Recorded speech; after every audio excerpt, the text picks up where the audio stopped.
Hi 2026 അങ്ങനെ പാതി കഴിഞ്ഞിരിക്കുന്നു. അതായത് 6 മാസം പിന്നിട്ടിരിക്കുന്നു. ഈ 6 മാസത്തിനകത്ത് ഒരുപാട് മലയാള സിനിമകൾ റിലീസായി. ഇതിൽ ഭൂരിഭാഗം സിനിമകളും തിയേറ്ററുകളിൽ കനത്ത പരാജയമായി മാറി. വളരെ കുറച്ച് സിനിമകൾ മാത്രമാണ് തിയേറ്ററുകളിൽ നിന്ന് വലിയ കളക്ഷൻ നേടിയെടുത്തത്. 2026 ഈ 6 മാസത്തിനകത്ത് റിലീസായ സിനിമകളിൽ ഏറ്റവും കൂടുതൽ കളക്ഷൻ നേടിയെടുത്ത 20 സിനിമകൾ അത് ഏതൊക്കെയാണ് എന്നാണ് പറയാൻ പോകുന്നത്.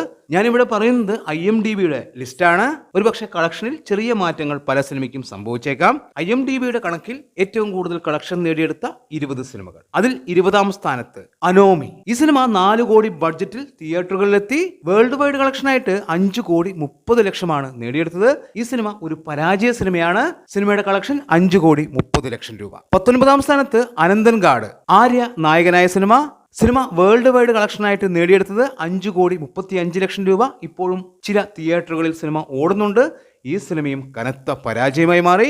ഇതുവരെ നേടിയെടുത്ത കളക്ഷൻ 5 കോടി 35 ലക്ഷം രൂപ. 18ാം സ്ഥാനത്ത് മധുവിധു. മിക്സഡ് റെസ്പോൺസ് ആണ് ഈ സിനിമയ്ക്ക് വന്നത്.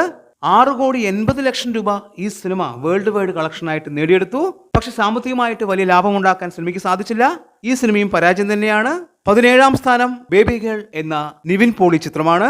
ഈ സിനിമയ്ക്ക് നെഗറ്റീവ് റെസ്പോൺസ് ആണ് വന്നത്. സിനിമ വേൾഡ് വൈഡ് കളക്ഷനായിട്ട് 7 കോടി 21 ലക്ഷം നേടിയെടുത്തു. സിനിമ കനത്ത പരാജയമായി മാറി.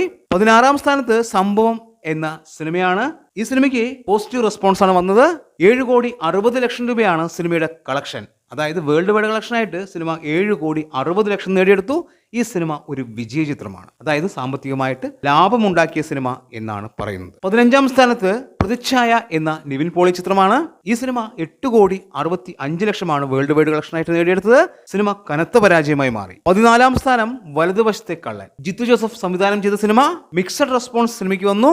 10 കോടിക്ക് മുകളിൽ സിനിമ വേൾഡ് വൈഡ് കളക്ഷനായിട്ട് നേടിയെടുക്കുകയും ചെയ്തു. അതായത് 10 കോടി 94 ലക്ഷം രൂപ സിനിമ നേടിയെടുത്തു. പക്ഷെ സിനിമയുടെ ബഡ്ജറ്റ് അതിനു മുകളിലാണ് എന്നുള്ളത് കൊണ്ട് തന്നെ സിനിമ കനത്ത പരാജയമായി മാറി. 13ാം സ്ഥാനത്ത് ആശകൾ 1000 എന്ന ജയറാം ചിത്രമാണ്. ജയറാമും മകൻ കാളിദാസനും ഒരുമിച്ച സിനിമയുടെ വേൾഡ് വൈഡ് കളക്ഷൻ 11 കോടി 80 ലക്ഷം രൂപ.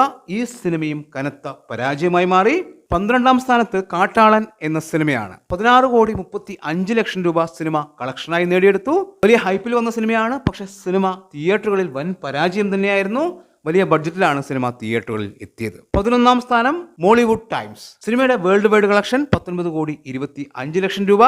നെസ്ലിൻ നായകനായ സിനിമയാണ്. പോസിറ്റീവ് റെസ്പോൺസ് ആണ് സിനിമയ്ക്ക് വന്നത്.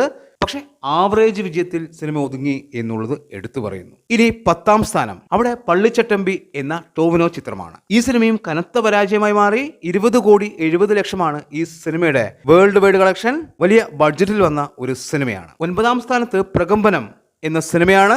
5 കോടി ബഡ്ജറ്റിലാണ് ഈ സിനിമ വന്നത്. വേൾഡ് വൈഡ് ബോക്സ് ഓഫീസിൽ നിന്ന് 22 കോടി 5 ലക്ഷം നേടിയെടുത്ത സിനിമ ഒരു വിജയ ചിത്രമായിട്ടാണ് കൂട്ടുന്നത്. 8ാം സ്ഥാനത്ത് ചത്താപ്പച്ച എന്ന സിനിമയാണ്. വലിയ പ്രതീക്ഷയിൽ വന്ന സിനിമയാണ്. അതിനുള്ള പ്രധാനപ്പെട്ട കാരണം മമ്മൂട്ടി ഈ സിനിമയിൽ ഗസ്റ്റ് റോളിൽ വരുന്നു എന്നുള്ളതുകൊണ്ട് തന്നെയാണ്. സിനിമയ്ക്ക് മികച്ച റെസ്പോൺസ് നേടിയെടുക്കാനായെങ്കിലും മമ്മൂട്ടിയുടെ വേഷം വളരെ മോശമായി പോയി എന്നുള്ളതാണ് എല്ലാവരുടെയും അഭിപ്രായം. സിനിമ വേൾഡ് വൈഡ് ബോക്സ് ഓഫീസിൽ നിന്ന് 33 കോടി 70 ലക്ഷമാണ് നേടിയെടുത്തത്. ഈ സിനിമയും ഒരു വിജയ ചിത്രമായിട്ടാണ് കാണുന്നത്. 7ാം സ്ഥാനത്ത് ഇപ്പോൾ തിയേറ്ററുകളിൽ ഓടിക്കൊണ്ടിരിക്കുന്ന ബാലൻ എന്ന സിനിമയാണ്. ഇതുവരെ വേൾഡ് വൈഡ് ബോക്സ് ഓഫീസിൽ നിന്ന് 34 കോടി 8 ലക്ഷം നേടിയെടുത്ത സിനിമ ഇപ്പോഴും തിയേറ്ററുകളിൽ ഓടിക്കൊണ്ടിരിക്കുന്നു. ഈ സിനിമ ഇപ്പോൾ തന്നെ ഒരു വിജയ ചിത്രമായിരിക്കുന്നു എന്നുള്ളത് എടുത്തു പറയുന്നു. 6ാം സ്ഥാനത്ത് മോഹിനിയാട്ടം എന്ന സിനിമയാണ്. 5 കോടി ബഡ്ജറ്റിൽ വന്ന ഈ സിനിമ വേൾഡ് വൈഡ് ബോക്സ് ഓഫീസിൽ നിന്ന് 41 കോടി 90 ലക്ഷം നേടിയെന്നാണ് IMDb പറയുന്നത്. ഈ സിനിമ ഒരു ബ്ലോക്ക് ബസ്റ്റർ ഹിറ്റാണ്. ഈ സിനിമയിലെ പ്രധാന വേഷം കൈകാര്യം ചെയ്തത് സൈജു കുറുപ്പാണ്. സിനിമ വലിയ വിജയമായി മാറി. 5ാം സ്ഥാനത്ത് അതിരടി എന്ന സിനിമയാണ്. അതിരടി വേൾഡ് വൈഡ് ബോക്സ് ഓഫീസിൽ നിന്ന് 69 കോടി 72 ലക്ഷം നേടിയെടുത്തു. ബേസിൽ ജോസഫ്, ടോവിനോ, വിനീത് ശ്രീനിവാസൻ അങ്ങനെ വലിയ താരനിര ഈ സിനിമയിൽ ഉണ്ടായിരുന്നു. ഈ സിനിമയ്ക്ക് അത്യാവശ്യം നല്ല ബഡ്ജറ്റ് ഉണ്ട്.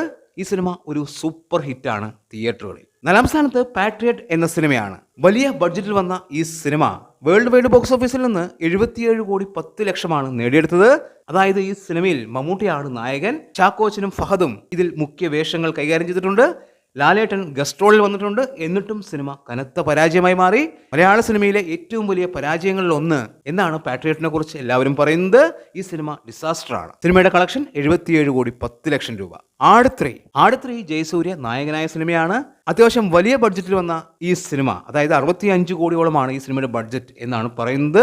ഈ സിനിമ നേടിയെടുത്ത കളക്ഷൻ 123,30,00,000 എന്നുള്ളതാണ്. അതായത് വേൾഡ് വൈഡ് കളക്ഷൻ ആയിട്ട് ഈ സിനിമ ബ്ലോക്ക് ബസ്റ്റർ ആണ്.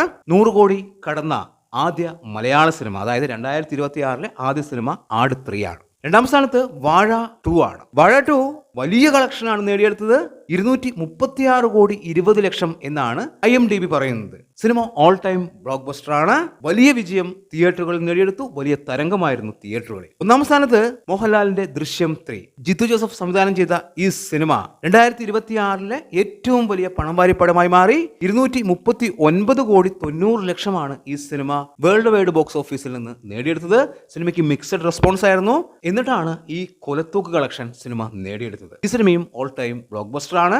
അപ്പോൾ ഇങ്ങനെയാണ് 2026 ഏറ്റവും കൂടുതൽ കളക്ഷൻ നേടിയെടുത്ത 20 സിനിമകൾ. ഇതിൽ വളരെ കുറച്ച് സിനിമകൾ മാത്രമാണ് സാമ്പത്തികമായി നേട്ടമുണ്ടാക്കിയിട്ടുള്ളൂ. ബാക്കി എല്ലാ സിനിമകളും പരാജയമാണ്. 2026 ബാക്കിയുള്ള 6 മാസം അതിൽ ഏതൊക്കെ സിനിമ നേട്ടമുണ്ടാക്കും എന്ന് നമ്മൾക്ക് കണ്ടു തന്നെ അറിയാം. എന്താണ് നിങ്ങളുടെ അഭിപ്രായം എന്ന് കമന്റ് ബോക്സിൽ കമന്റ് ചെയ്യുക. വീഡിയോ ഇഷ്ടമായാൽ ചാനൽ സബ്സ്ക്രൈബ് ചെയ്യുക. പുതിയൊരു വീഡിയോയുമായി കാണുന്നതുവരെ ബൈ.